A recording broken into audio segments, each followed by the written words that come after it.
তেঁতুল পাতা ধারাবাহিকে দেখুন ঝিল্লি ঋষির মহাবিবাহ। সদ্য শুরু হয়েছে নতুন ধারাবাহিক তেঁতুল পাতা।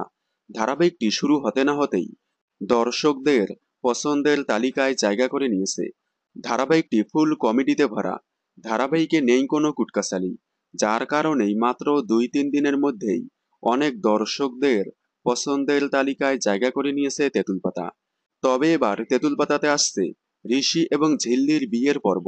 সম্প্রতি ধারাবাহিকে দেখা গেল ঝিল্লি লাট্টুনগরে তার প্রেমিক সানির খোঁজে যায়, কিন্তু সেখানে সানিকে খুঁজে পাবে না ঝিল্লি।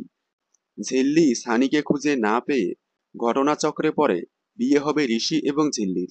তারপর ঋষি ঝিল্লিকে নিয়ে আবারও তেঁতুল পাতা বাড়িতে নিয়ে আসবে।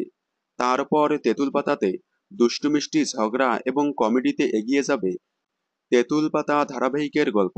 সব মিলিয়ে আগামীতে তেঁতুল পাতা আরো জমে উঠতে চলেছে। তাই কোনোভাবেই মিস করবেন না তেঁতুল পাতা। দেখুন সোম থেকে রবি ঠিক সন্ধ্যে ৬টায় স্টার জলসার পর্দায়। বিনোদন জগতের সকল আপডেট সবার আগে পেতে চ্যানেলটি সাবস্ক্রাইব করে পাশে থাকা বেল আইকনটি বাজিয়ে দিন। ধন্যবাদ।